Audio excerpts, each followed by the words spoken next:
better. Yeah, At least it's dry and sunny. So cold. exactly. No, what they keep saying is when we send you to a cool place, you're never gonna come back. Which makes it a little bit more flattering then. It's like it's sweet. But Yeah. yeah. You'd be fine. But yeah, no, I did that too. I even escalated it to the point where I decided not to work when the sun was shining in those months. So you're one step away by just not leaving the house when it's raining. If we haven't had sun in 2 months. I know. I know. I'm glad we had a week away, but it's tough. I need more sunshine. It's busy Neuroccino today.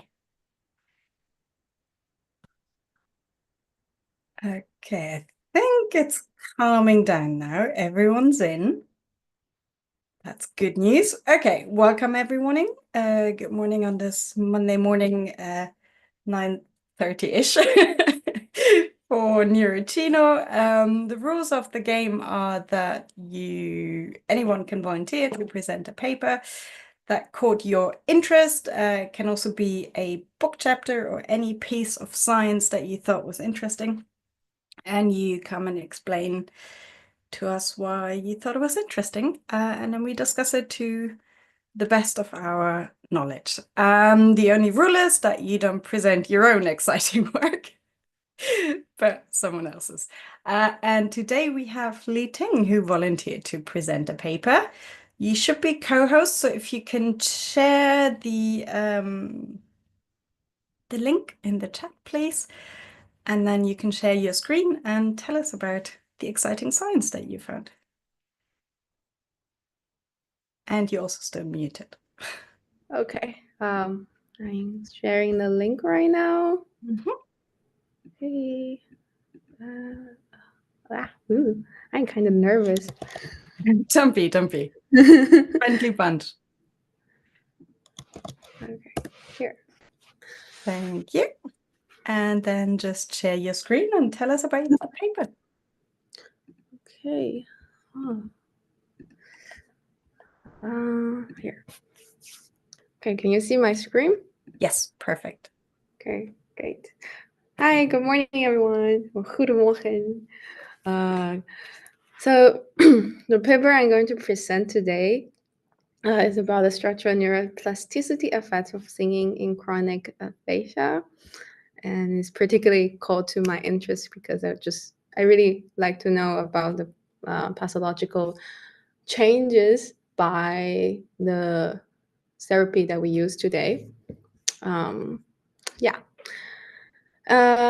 Okay, so the premise of this study is that they see a lot of group improvement by singing-based treatment on aphasia, but they haven't been, the neural basis of this haven't been explored fully.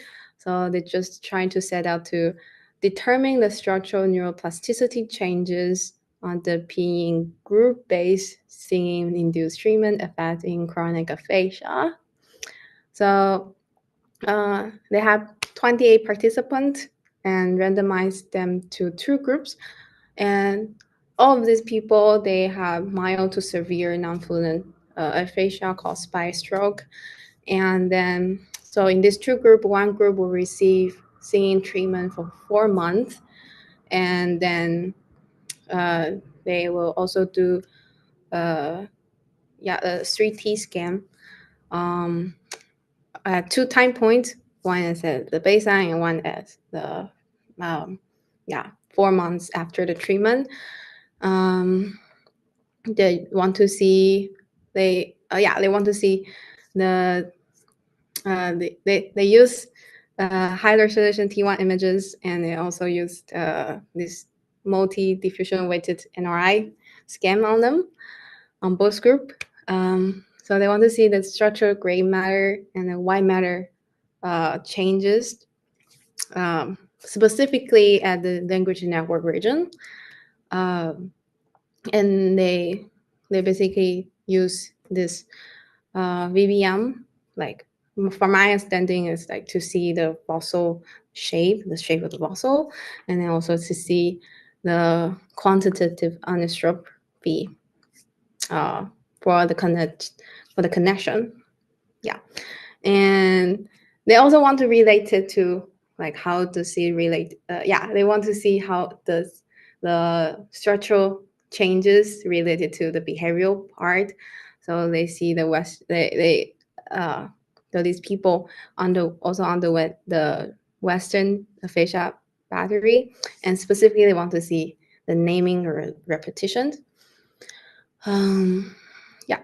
So as a result, spoiler alert, as a result, they see the positive side of the singing treatment in both connectivity and also the gray matter volume, specifically in areas like left arcuate fasciculus, corpus callosum in both hemisphere, and in the kind of weird thing to say. Yeah, corpus callosum and frontal aslant tract, superior longitudinal fasciculus, and then corticostriatal tract in both hemisphere.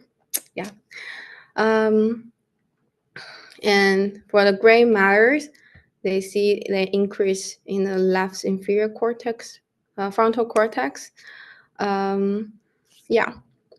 And they label it as Brodmann area 44. So yeah, like kind of like one part of the broadcast area. And yeah, and then specifically, so they want to relate it to the behavioral part, right?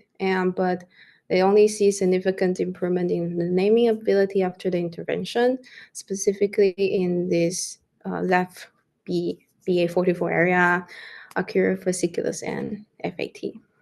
Yeah, so that's how. So this is what this research is about.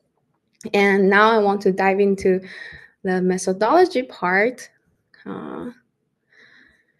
Yeah, and this is so this is a flow chart of their participants. They have like 55 and then 54, and then gradually filter out to 28 patients. And yeah. Okay, so I think the most important part about this methodology would be how they do their intervention, right?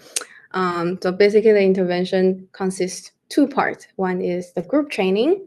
So they invite these people come to the hospital or like the institution once a week, and then the session lasts 90 minutes, including 60 minutes of the group-based singing. So they was like gather these dozens of people around, and then doing like choir training on them, and then 30 minutes of another training called music intonation therapy. From my understanding is that, so as you can see here, they explain that the music intonation therapy is like it includes intoning the phrases with simple melodic structure, tapping the rhythm with the left hand, progressing hierarchically from unison production to repetition, and from singing to spoken prosody. So I feel like it gives you kind of a sense of how this process about music, singing, like choir or like melody intonation, can also have kind of similarities to speech, right? So that's like the basis of it.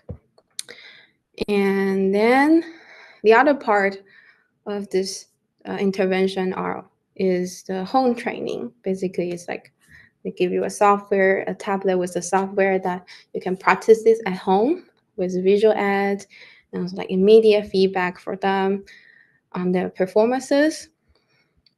But as you can see here, that people use it quite variedly, like at home. Some people use it a lot, some people don't. But yeah, in the end, in the end, from the result, it still works. And then, yeah.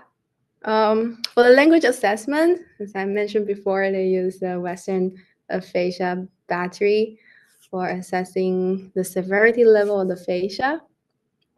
And yeah, and they want to look at the repetition and naming how these two tasks can relate to the neuroplasticity changes by the intervention. But they didn't compare the performance on spontaneous speech. Yeah, so I think that's quite pitied here. I also want to for me when I read it, I also really wanted to know how the connected speech can be can be improved or influenced by this treatment. Yeah, and also they evaluate the motor speech production, like to see if how's their practice. Sorry, is it? That's fine, don't worry, we just had someone join. Oh, okay. Oh my god, my okay. So yeah, they also evaluate the motor speech production part, but they didn't really mention how it improved the influence of the intervention. They just say, oh, we had this, and yeah. And the data acquisition. So here, this part is some of the parameters they use for the scanners. Yeah. And one thing I pay attention to is the lesion size of this group of people are quite varied, and they also mentioned it in the study. So they said they serve this variable as nuance variable, but they didn't really say what they do to it. What they manage this as a nuance variable. So I was quite curious for this. Yeah, and this part they explain basically how they normalize, how to achieve the optimal normalization of NRI image containing stroke lesions. So they use cost function masking for it. And yep. Okay. So here you can see some people has really large lesion size on their left hemisphere, and then some people don't. Yeah. It's quite varied. This group of, anyway, I will stop here. And then area of interest, as I mentioned, the Brodmann area, number 44, 45.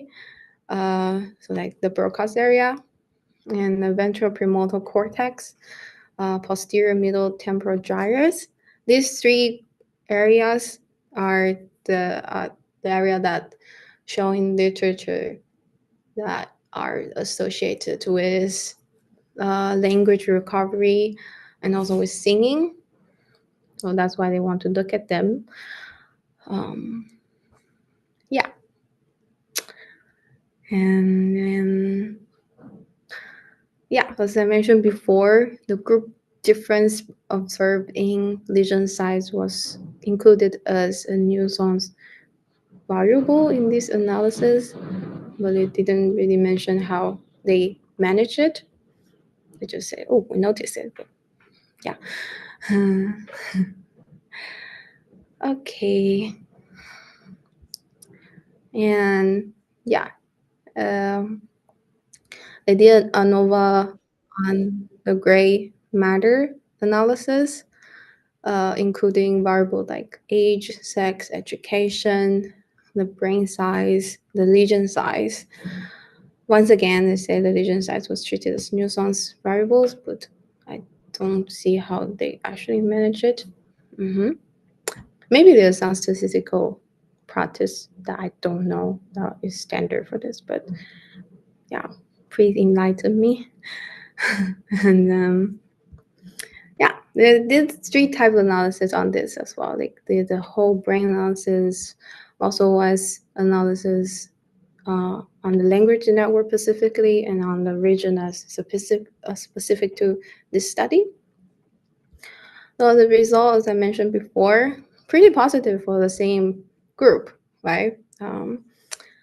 Only naming has significant benefit. And then for gray matters, they have improvement as well. But then also one thing kind of interesting is that the control group, compared to singing group, the control group see a decline in the gray matter in the area of interest. So it's also kind of way to say that maybe this singing intervention can even have a protective mechanism for declining. And yeah, I think that's pretty interesting. See, but they also didn't mention what standard care they receive for both group. Not for the control group, like what they did between these 4 months. So we don't really know how the baseline for that. But that's yeah, one thing that I just pop up in my mind. Sorry. Yeah, so from here on this map we see these different like regions associated with language have quite an improvement in both hemispheres actually. And I think that's pretty promising, and that's what I like to see about research like this. It's like, ooh, wow, cool. And then, yeah, so the discussion I kind of mentioned a lot in before. Yeah, they said the intervention group showed longitudinal slightly increase gray matter volume in left BA44, whereas the control group showed a decline in that area. This is most likely owed to the accelerated brain atrophy rate after stroke, which is 2 to 4 times greater than the healthy control. Yeah. Okay, so the limitation part. They mentioned, first of all, they didn't, because this same intervention was, multi-component, and so they cannot really see how different parts, how each part of it play into the effect. And they also suffer from small sample size. That's why when they did when analysis on the whole brain, they didn't see a significant result. Well, that's how they explained it. And yeah, so basically from the study, they pointed out that they need a study that take longer and larger sample. Basically, like a lot of psychological, like psychology study here. Like we need more patients. And yeah, and also I feel like I will also really want to see the individual differences in terms of this recovery, how people with larger size of lesion like was affected by this intervention. And yeah, that's it. If you have any questions, please let me know. I feel like I maybe speak too quick, and if you have any questions, please let me know, and then I will answer it as with my best ability. Thank you so much, and congratulations on your first Neuroccino paper. 2 hands are up. I think Chris was first already. Hey, yeah, thank you for this very interesting presentation and interesting paper. One thing that I was wondering is, so it's, as I understand, they selected some regions that they thought were relevant, and as you said at the end, they didn't find any effect on the global scale. But how does it? So you showed some connections. So they were trying to relate it to white matter connections. But how does it? Do they discuss how does it work with just one area? Because they found one area that is doing better in the intervention group than in the other group. But how does it work in the network of language? Because we know that the network of language is pretty complicated. And language is very complex. And also they show only one task, I think, an improvement in only one task. Do they discuss how it works? It like what mechanism could lead to this improvement? Because what they discuss is just an increase of gray matter. What does it's yeah? What conclusions do they draw from that? I think the conclusion I draw from that is how they compile a group of studies that says, okay, how singing is similar, how singing can co-activate like language production processes. So I think that's how they draw conclusion about like the language outcome. But yeah, So it's just maintaining a network that is kind of dying out because of the disease. mhm. But why is it one region then?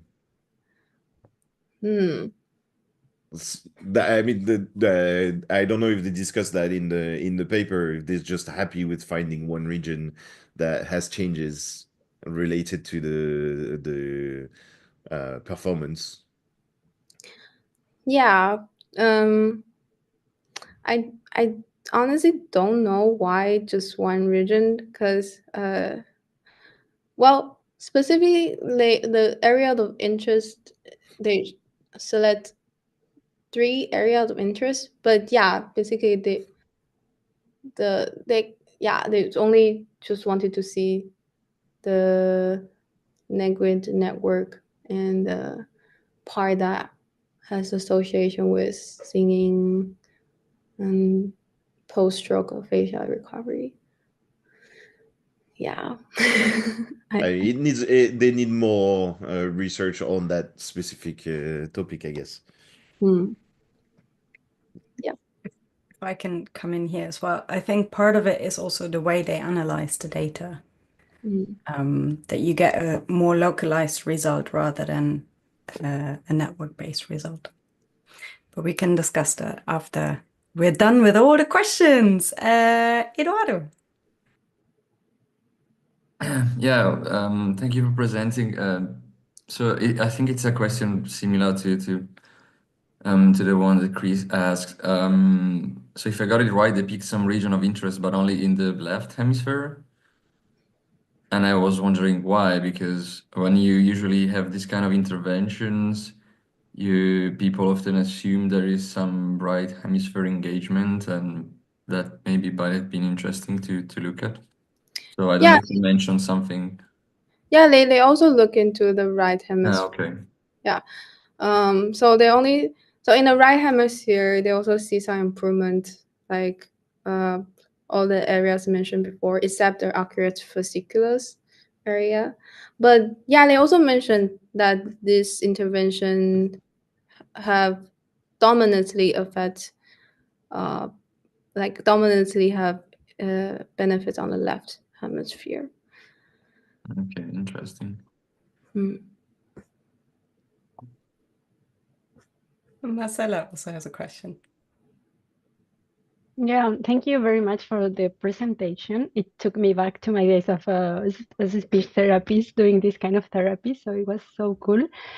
I just was wondering about the severity of the impairment in language of these patients. I don't know if they also look at the degree of impairment of the patients and how I know at the end they say that it's not possible to look at the individual treatment, but I just was wondering if in the analysis they consider the degree of impairment, the level of impairment of the participants into the results.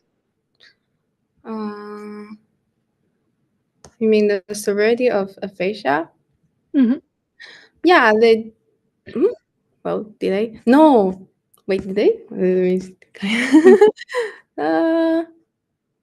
No, actually, no. They, yeah, they basically just say, okay, these group of people, they are either, they have like mild to severe aphasia severity, and yeah, quite weird why they didn't put it into consideration, but thank you for pointing it out.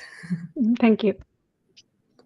Related to that, I was wondering if they give a rationale. So they looked at chronic aphasic patients, but depending on the literature that you read, the potential for plasticity is larger in the acute to subacute phases rather than the chronic stages. So I was wondering if they give any reasoning as to why they looked at chronic patients rather than acute or subacute patients. They didn't. Well, actually, a lot of your questions tapped into, they didn't. Yeah, I feel like maybe it's my wrong interpretation, but I feel like they maybe didn't really have much. They didn't really set like the boundary between or like definition for acute aphasia and chronic aphasia. That's what I get from when I read it. It's usually easier to recruit chronic patients, so that may have played into it as well. Eduardo. I was just wondering on this matter.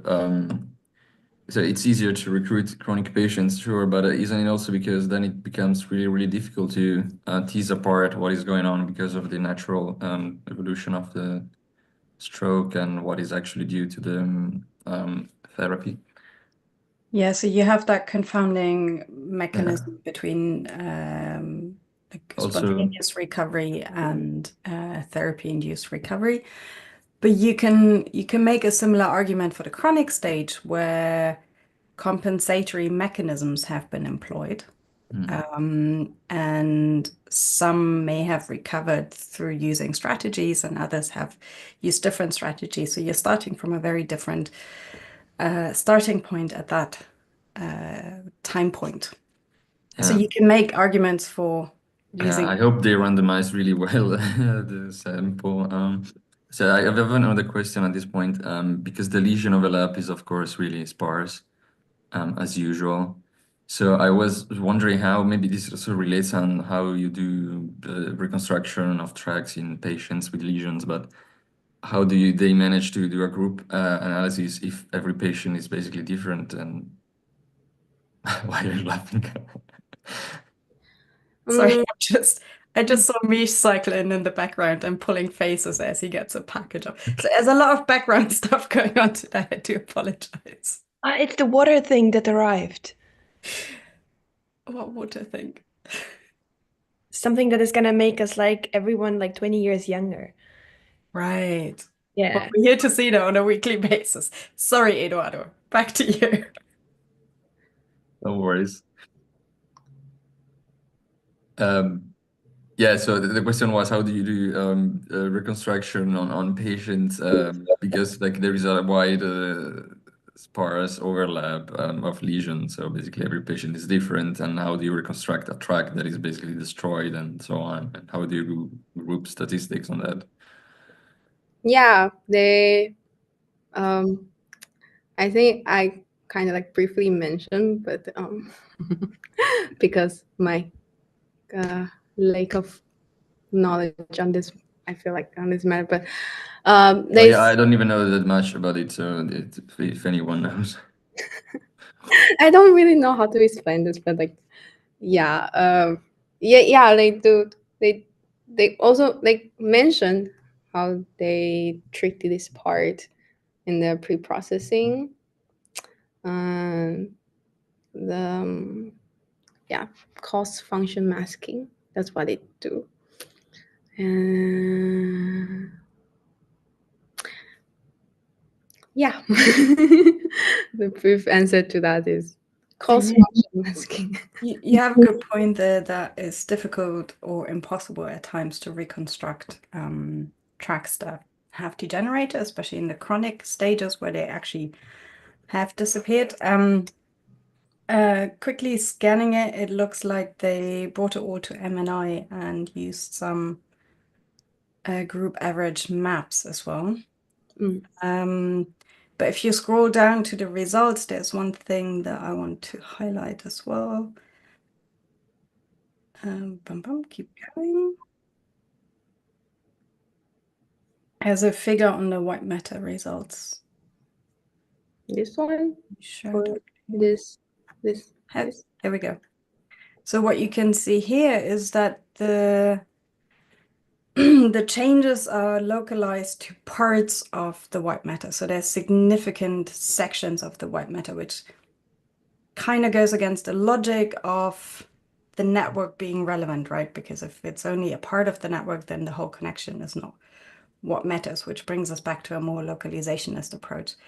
But then also if you look at the left hemisphere tracts, they separate them into individual pathways, but really it's only just a bunch of frontal lobe connections by the looks of it.